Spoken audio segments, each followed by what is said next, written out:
Welcome to the Breakfast Show on Faith FM with Skafy and Lindsay. This is the best place to start your day with positive and uplifting thoughts. You're listening all across Australia on 87.6, 87.8 or 88 depending on where you are. Or you can listen to us through our Faith FM app wherever you are in the world. And today, if you're listening live, it's Monday, the 2nd of February 2026. I'm here with Lindsay and, of course, Producer Shell. Good morning to you as well, Producer Shell. And we are going to start. We have a great show ahead of us, but we are going to start by entering into God's gates with a word of gratitude. And I am grateful today, Lindsay, for go-karting. Go-karting. Go-karting. My son wanted to go go-karting with me. Okay. He's 5 years old. Yeah. And there is this go-karting place not far from my home where they have these go-karts that you can sit two people side by side. Oh. So one, the driver, and the other person is just, the passenger. Mm-hmm. And it was speed limited. So I'm guessing you were the passenger in this situation. I'm not the passenger. No, okay, good. I was the main driver. Which for my son was not the greatest thing not. because he was a little bit frightened of how many times I bumped into the wall, apparently. Fair enough. That being said, even though we were riding this severely speed-limited go-kart, we managed to finish our race in second place. Ooh, that's pretty cool. So that was not too bad. What was the speed limit? Considering, I do not know, but I was trying to get the accelerator pushed harder, and the engine was just like, it's like looks like he had a severe pneumonia or something. Oh man! But yeah, it was fun. Okay. It was a good experience. So I'm grateful for go-karting. What about you? I am grateful for just a really lovely church. I was going to go visit a different church on Saturday morning, but as I was heading to that church, the whole time I was thinking about the other church I've been visiting a lot recently, I was like, I'm going to miss everyone who's there. So I was 4 minutes away from the church I was going to visit, and then I just turned around and I went back to the other one. So I just... Kind of like the prodigal daughter. I was like, story. I'm going to miss everyone there. They're so lovely. So I think I found my home church now. Okay. Yeah, the one that I was going to miss. Okay, So well, which is the church so that everybody can go and join you as well? It's Hillview Adventist Church. Oh, look, they're a great church indeed. So. Very good. That's excellent. What about you, Producer Shell? Do you have anything you're grateful for that you'd like to share with us this morning?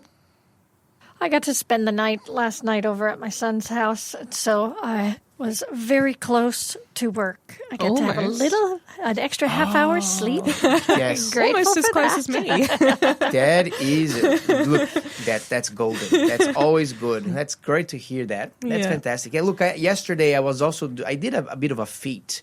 My wife told me to hang some pictures in the wall for her. Oh, okay. There are like 6 of them, like portrait hangers. Yeah. And she wanted them to be exactly 7.5 centimeters apart from each other. Oh, centralized in the wall. And I had no idea of how much time it would actually take me to make it just perfect.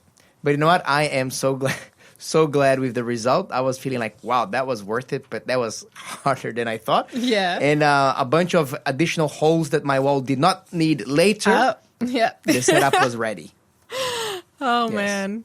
So praise God for pictures in the wall. How long did it take? It took me an awful lot of hours that I am even probably embarrassed to say how many. But the important thing is that the end result was good. And so some things, they take time. How many pictures were there? 6. Okay.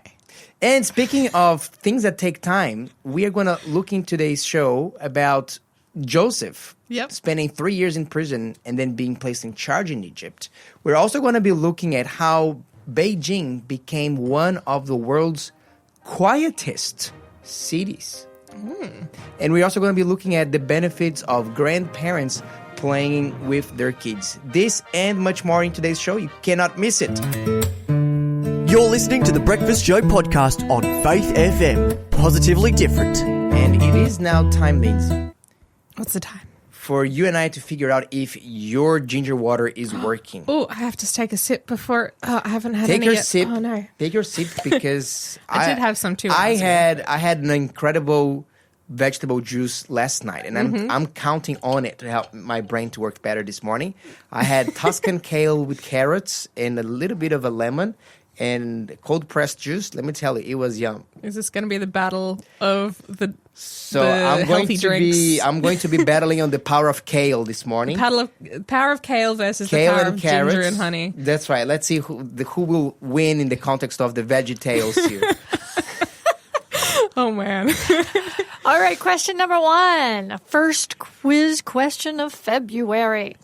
According to Deuteronomy, where could a man go for protection if he accidentally killed another worker? I know this one. There you go, Producer Shell. And We've I got got the correct speed answers. as well today, apparently. Yeah. Ooh. So, Quick. Very well 1 done. kale, 0 ginger for now, but let's Whatever. keep... Who's keeping count anyway? Who's keeping score? According to Deuteronomy, where could a man go for protection if he accidentally killed another worker?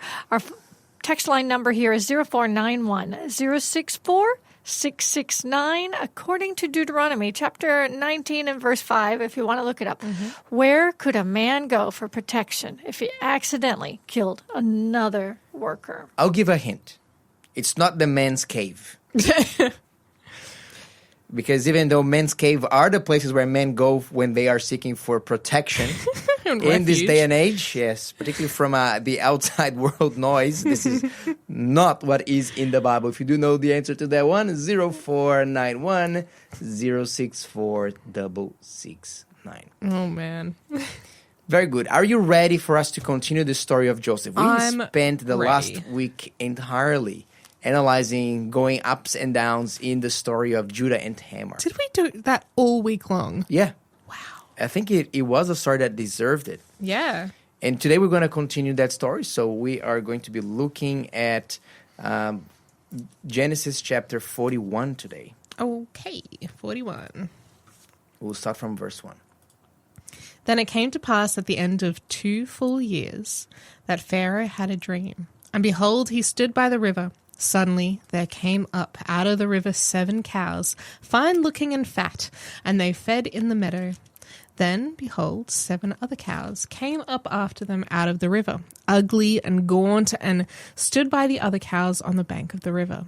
And the ugly and gaunt cows ate up the 7 fine-looking and fat cows. So Pharaoh awoke.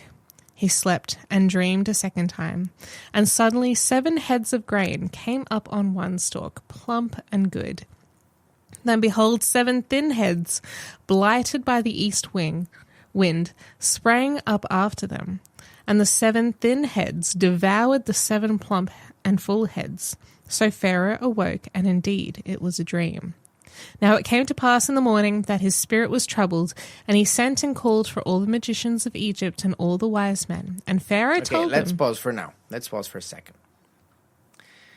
Let's just recap here because it's a bit of a chunk full of information. Let's just go back here. Let's repeat that to make sure that everybody is understanding what's going on. What is the context? Where was Joseph in the midst of all of that? So this is about 2 years after he had spoken to the other prisoners while he was in prison, and he interpreted their dreams. And he said, "Please tell the Pharaoh about me. Don't forget about me." And they forgot about him. And 2 years went past, and now Pharaoh is having these crazy dreams. Okay. So what are these dreams that Pharaoh has had? So there's 2 dreams, one after the other in the same night. And clearly, if he's waking up from them, they're probably terrifying dreams. So the first dream, there's 7 cows, and the first 7 cows are really fat and just looking juicy and good. And then there's another 7 cows that are really skinny, like skin and bones, and they come along and they eat the fat cows. Wow, which would be a pretty terrifying dream already. Yeah, so creepy. And then so he wakes up, he's like all in a cold sweat, and then he goes back to sleep. And then he has another dream where there's 7 really plump heads of grain on one stalk. And then another stalk has 7 heads of grain, but they are so skinny and like there's hardly anything to them. They've just been windswept, and now those heads of grain are somehow eating the fat heads of grain that are really full and juicy and full of grain. So we have these 2 dreams back to back of fatness and fullness being devoured by basically nothingness. There's meagerness and poverty. Yeah. And I think that a lot of things in this dream really shout, hey, this is a very unusual dream, even for unusual dreams. Yes. As far as the unusual dreams go.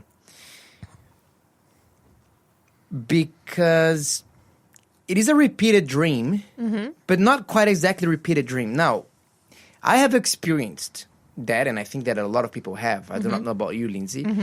You are having a dream, and it is a bit of a nightmare. And you wake up, and you realize, oh, okay, I'm good, I'm safe. And then you go back to sleep. Yeah. And you have the same dream again, or sometimes it picks up from where you left before. Yes, have that happened to you before? I don't think so. Never? I feel like I don't recall any time that happening. Well, it definitely happened to me, Okay. but I didn't make anything prophetic about them. Probably was just, eating too much pizza the day before. Pizza dreams. Yeah. You love them. But in this case, there is Pharaoh, I think, after the first dream, he was thinking, oh, that was a wild ride. That was a crazy dream. But you know what? Let's just go back to sleep. And then he has a second sleep. But these dreams are really conversing to one another. Like you have 7 cows, then 7 stalks of grain. Yeah. Then you have, starting with fat and beautiful ones. And after that, another 7 cows or 7 grains came up, and they are looking terrible and meager and suffering. And both of them, they eat their predecessors. So I think that Pharaoh was really thinking in his mind, hey, look, I think that the gods want to tell me something. This is not the typical kind of dream that you have. When you go to fast forwarding to the Bible, we see a similar pattern with King Nebuchadnezzar in the book of Daniel. He was also having not only one dream, because he was having dreams. Yeah, he had multiple dreams. He had multiple dreams. In his case, the dreams were exactly the same, but because of the repeated nature of his dreams, he was considering, hey, look, I think that God wants to talk to me. Actually, the ancient people, they believe that if you're having the same dream again, it was the gods trying to communicate with you. So God was using that popular belief to really portray a message, to saying, hey, I want you to inquire further on this. I think it makes sense that God would use dreams to connect with people, because I think during the daytime, a lot of the times we're very focused on the world around us and like getting things done, or, our own things. We're off just doing our own things, not really quite as focused on God. But when we're asleep, like there's a lot of the distractions are put away. And so God can actually get through to our subconscious a little bit better in that way. So so actually I wanted to ask you this question, just a bit of a parenthesis here and a pause. Why do you reckon people are so fascinated by dreams and dreams interpretations? Are you among one of them? I remember growing up, I would always know whenever I had a crazy dream. Let's say I dreamt with a snake, or I dreamt that I was toothless, or the classic one. I think that everybody had that one. You're dreaming that you're naked in public. Yep.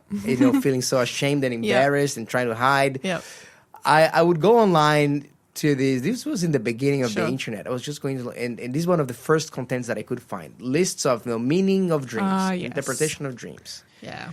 What have you ever been curious about that topic yourself? I have. So I feel like God has spoken to me a number of times through dreams, because I am too full in my head during the daytime myself, like I just said. I first had a dream from God that I know of when I was about 13, and God showed me kind of where he was leading me in life, and now I'm living out that dream that he showed me. And then multiple times over the years, when God has had something to tell me off about. Did it involve you speaking to a radio station? Yeah. Well, not exactly explicitly, but it was me speaking on a stage with spotlights on me and speaking out to a crowd of blackness. I couldn't see the audience that was listening. So that's very radio, very social media, very preaching. Yeah. So that's what I'm living out right now, is the dream God gave me when I was 13, right before I got baptized. So that was the first dream. I woke up knowing God has just given me my very first dream. That's amazing. I don't know what it means. Did it feel different from your other usual dreams? Yeah, it felt different, and I saw myself like older, like 30s or 40s, and I've just turned 30. So I was like, that's me, but I look old. So as a 13-year-old, seeing myself in a dream You think in you the look future. the same from you were back in the dream? Do you still remember? Yeah, I just remember, it was the same blonde curly hair, but it was me as a grown-up adult, and I was looking at myself as a 13-year-old in this dream, looking ahead, Very decades into the future, Wow. preaching out into a crowd I couldn't see. So that was my very first dream. It's come true. It's continually coming true in different ways at different phases in ministry. And then at other times in my life, God has spoken to me through dreams in order to get my attention when he needs to rebuke me, when he needs to correct me, when he needs to show me, hey, this is an issue in your life.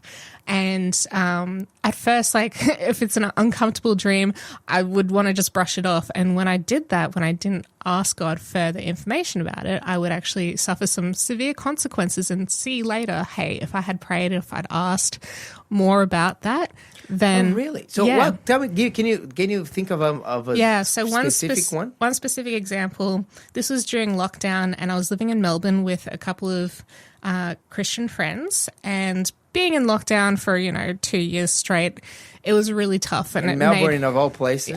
Of all places. And so we were living in each other's pockets, and it was very difficult.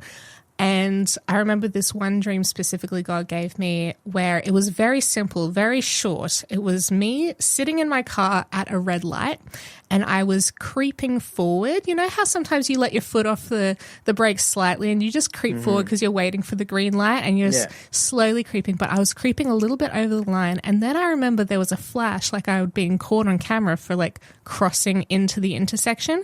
But I was like, what do you mean I just got caught? Like, I was just creeping over the line a little bit. Like, I wasn't even, out in the way that I was going to get slammed by another car coming a different direction. And I was just so annoyed. Like, why did I get caught? And I woke up, and I was like annoyed by that dream. And then I didn't pray more about it. I knew God was trying to say something to me, but I was annoyed. I was just like, ugh, And a little while later, with my friendship with the person, one of the other people in the house, I guess I was just in a place where I was really needy, and I was also pushing past boundaries, and I was creeping over the line of my friend's boundaries, and then she completely cut me off while we lived together. So we lived in the same house, but she wouldn't speak to me for like another 5 months, which was crazy. So that was a dream where God showed me, hey, there's boundaries here. You need to actually stay behind the line. Don't creep past it. Otherwise, it'll be bad consequences. And that's exactly what happened. Wow. So God has spoken to me a few times specifically to correct me and help me to grow as a Christian. That's amazing. Yeah. That's really interesting. Yeah. So I think that dreams are fascinating. I think that, now we have AIs generating the craziest of images around. They have a lot of AI slop going on in the media. But before AI slop was even there, we have these crazy dreams that would really make us travel to places that we would think were inexistent outside of the auspices of our minds. Sure. And I think there's definitely something about dreams that fascinate people. Yeah. And it was not different from the ancient people. I think that even more so. Actually, the Babylonians were very famous for recording dreams. They had a whole system where they would catalog people that say, look, they had a dream, and then this happened the next day. They had a dream, and this happened next week. They had a dream, and this happened in 1 year. And they cataloged that, and they're trying to see across multiple people, and they're going to try to see if there was like any correlation between specific dreams and specific fulfillments in specific times. They really made it an entire science of it. Now, we, in our modern world, we don't really pay too much attention to this. There's a lot of, if you go online and look at dreams dictionaries and interpretations, like if you get two dictionaries, you find two completely different things. Absolutely. So Yeah. I don't think there's any science to that other than No. clickbait desires. I think there is a certain degree of a science to it that it not the way that the dream dictionaries will show you or anything like that, but more in the fact that God will speak to you in ways that you understand. And if he's giving you a dream, it'll probably be in a language that you understand. So there might be a symbol that means something specifically to you, or it might have a biblical sort of reference to it. And so, but I like that idea of saying, "Hey, to God, hey God, I had this dream. Is this from you? yes. Can you please reveal to me the interpretation of that dream so that I can grow? I can use it to do something for you." And it's also very important to test the spirits. Is this coming from God? Is this coming from somebody else? Yeah. Is this a pizza dream? Is this your own imagination? And I think it can be profitable, even if you had quote-unquote pizza dreams. But if it's a dream that is really impressed you, you can still ask God, "Hey God, what does it mean?" And I think that God is able to bring profitable lessons. The same way that Jesus was able to bring profitable lessons from agriculture, from the world of building, from the world of money, from day-to-day activities in people's lives. He managed to bring out spiritual applications to that one. And I think that with dreams, it's not different. But we'll see how Pharaoh is going to interpret that dream. What does it mean? 7 cows and 7 years of grain. You're listening to the Breakfast Show podcast on Faith FM. Positively different. We are going to review the answer to the previous block's quiz question. Producer Shell. We are indeed, and then we're going to have a new quiz question as well. So our answer for quiz question number 1 was a sanctuary city or a city of refuge. Yes, city of refuge. Which is the refuge. place where people would go when they had done something wrong, but accidentally, or, Yeah, I believe there was about 6 of them scattered throughout the land of Israel. So they were 6. like none of the places were too far away for people to run to if they suddenly realize, "Oh no, I've accidentally killed someone. I better run. Otherwise somebody else is going to come and take vengeance on behalf of their family member." Right. So God made this provision and scattered all the cities appropriately amongst the land so people could access them easily. Yep, and have a real trial, a proper trial. That's right. That was you have the presumption of innocence there. You have the protection of the human life because it would be very easy for someone in the heat of losing their relative, their loved one, to just go and seek revenge and without asking any questions, so they could flee there. Now, it is true that if you actually committed a murder on purpose, you could also flee from to the city of refuge, and you would be preserved. But in the city of refuge, they would have these specialized judges in the specialized courts where they'll sit down, they'll investigate everything, they'll make sure that every fact will be established.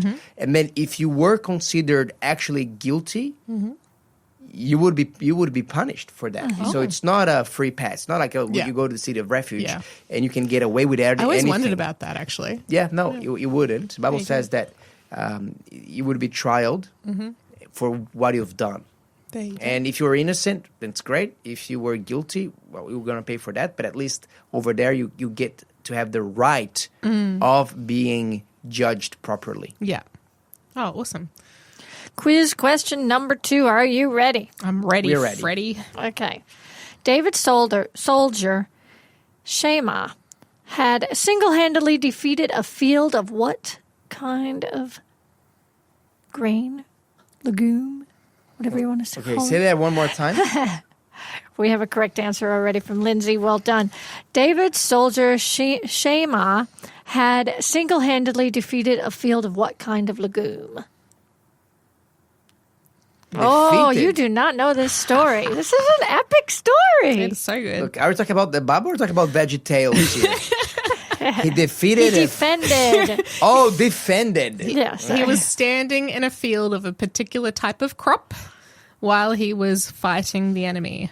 Yes. Okay. 0491 064 669. David's soldier, Shema, had single-handedly defended a field of what kind of legume? I'll say this. We are incorrect. Okay. Well, Ginger wins today for this one, I think.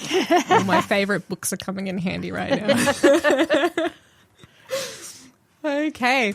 Well, shall we head back to the story, or are you still going to scratch your head for another minute? No, let's go back to the story here. I really want to see the answer to that one.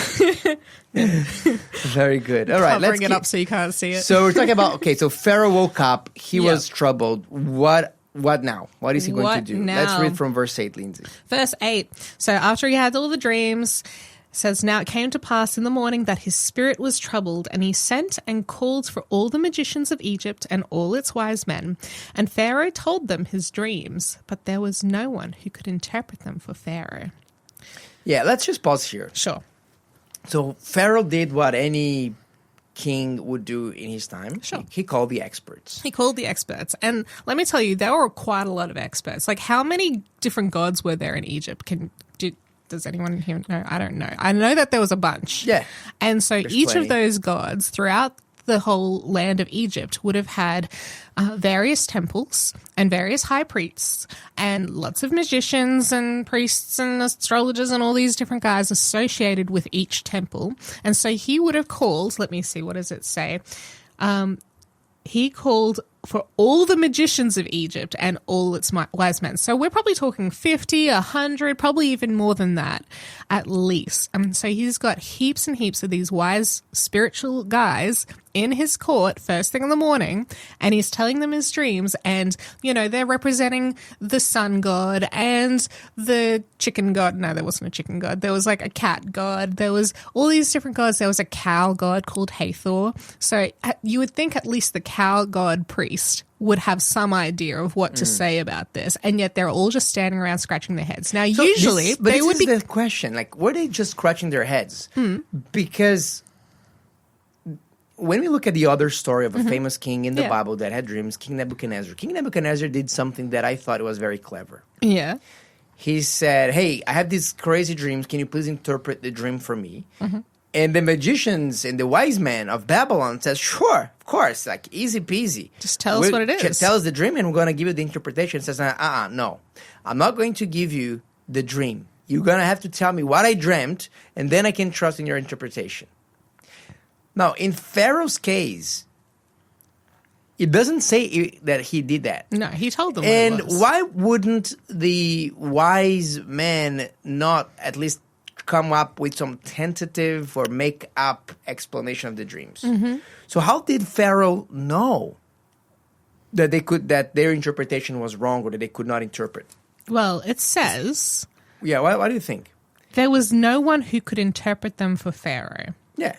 Okay. Now, so they couldn't come up with... Typically, they would be coming up with all sorts of ideas. Oh, you know, if it's got cows in it, it might mean this to do with the cows in the river or something like that. Like, they would at least be coming up with something to say, right? But they're not even trying. They're like, we have no idea, bro. Like, that's what it's seeming to indicate here. Like, they're just, like, drawing a blank. Completely, you know, they woke up on the wrong side of the bed. They just don't have anything to say to them. I actually think that they didn't really make much, perhaps, of the Pharaoh's dream. They're saying, oh, sorry, Pharaoh, like, we don't know. We haven't seen any dream like this before. It's not in our records. We don't know how to interpret that dream. Could mean this, could mean that, but we don't know. They would be probably disagreeing between one another. The interesting thing is that in the case of... I would give a hint to Pharaoh. Actually, this Pharaoh was actually a very benign Pharaoh in the Bible story. The Pharaoh of the times of Joseph. Benign? What do you mean by that? Very benign. Meaning he was not a psychopath. Okay, yeah. For example, he was a guy. King Nebuchadnezzar. He was definitely a narcissistic He knew how to make interpretations rain if he wanted to. He says, look, if you don't interpret to me, I'm going to kill you and all your families. Yep. Burn your house into an ash heap. And burn your houses into an ash heap. Yep. And they said, yeah, sure, just give us the dream, and like we're going to give you like tons of interpretations. Okay, then you can choose from the one that you like the most. This Pharaoh in Egypt, he didn't threaten anyone with anything. Maybe that was part of the problem, because he thought that if I threaten my servants with death, for example, which is, I don't think it's according to the character of that particular Pharaoh. Yeah, I don't think it was just something he was considering. Yes. Actually, some archaeologists, they have placed that Pharaoh in Joseph's time to the Hyksos dynasty. Okay. In Egypt. And the Hyksos, they were they were very close to the Hebrews lineage-wise. Okay. Different from the other pharaohs that came later on. So they were actually not very far from the Jews and from the Hebrews in terms of blood lineage and genetics. Interesting. Yeah. So they called it the Hickses. I'm very. I always take these genealogies and ideas of which dynasty was associated with which pharaoh in the Bible. I just take it all with a grain of salt. The further back you go, the more muddy the numbers get as far as when things happened, and like historians disagree a great deal. But I'm curious about. I think that with the Hickses is actually pretty well established. Okay. Yeah, I don't think that this one is one of these like, oh, maybe. I think that there's a fair bit of evidence here. We can probably pull it up. I know that, for example, the Hickses, they had like different like hairstyles and the different like they were very closer to the Hebrews. And back in those days, your identity as a tribe and nation was very tied in with like how you portray yourself, how do you appear, your external appearance as well. But what we can see here is that this pharaoh is definitely not the typical Egyptian pharaoh. Certainly nothing like the Exodus pharaoh. Yeah, which was absolutely ruthless and heartless. Yeah. And this Hicks's pharaoh of the story of Joseph, we will know down the track that he would open up his hand to Joseph, his family, say, yeah, you can come, live in the country, have whatever you want. So you can tell that they were very benign. And I think that potentially when we compare that story to the story of King Nebuchadnezzar was because this pharaoh understood that, look, if I threaten these people, they will come up with interpretations, all right? But a lot of interpretations. So let me, and I won't be able to trust in them. And I think this talks about a reality here that people do perform under fear and pressure, but usually you cannot really. Number one, they may not perform at their best, and number two, you may not end up getting to know the real character of a person unless you're giving them space. Sure. Yeah. I think the pharaoh understood that. So I'm talking here in terms of, business management and teams and leadership, even parenting. You can get children to comply based on threats. Oh, if you don't do this, then this is what's going to happen. Or you can see what their character is or what their motivations are. If you're asking them to do something to help you with a problem, with something, and see what the reaction is like. That was actually, when we don't have any pressuring us to do anything, that really reveals what are the priorities of our heart and our real skills. So I think that Pharaoh said, look, I'm not going to threaten anyone. I'm just going to leave it very open-ended. I'm going to leave it very casual, asking them, hey, can you please give me this interpretation? And if there's no stakes, I will find out if these magicians do know they are able to talk about these mysteries or not. And so he ended up by a different avenue from King Nebuchadnezzar, but he ended up arriving at the same conclusion, that all of these magicians, all of these religious people in his court, all of these experts, they were all fake. All of these gods that they were claiming to have all the knowledge, they didn't.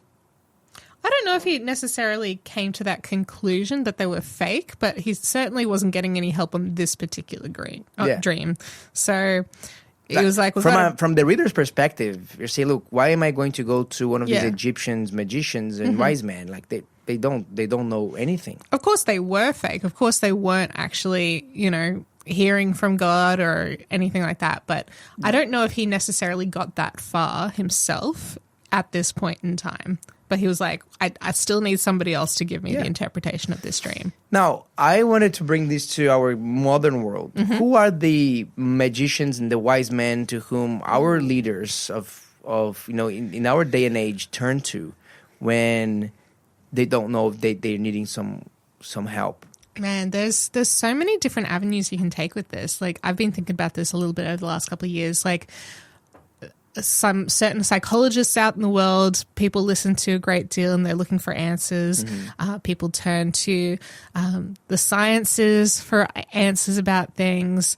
People turn to medical professionals for answers about things. It's all very secular. Like, what is if there is peer-reviewed research on something, usually people think that they can trust that as the final authority to get answers. But I don't know if that's going to give us all the answers that we really need. People will look for the so-called experts. Yes. So people that have a lot of experience, maybe they have books, maybe they have influence, maybe they are well regarded with their peers.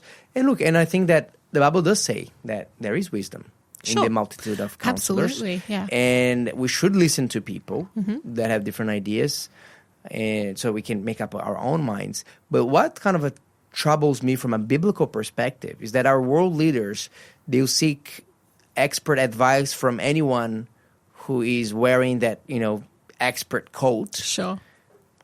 At any time, but they're not going to fall down on their knees and ask for the help of God. Yeah.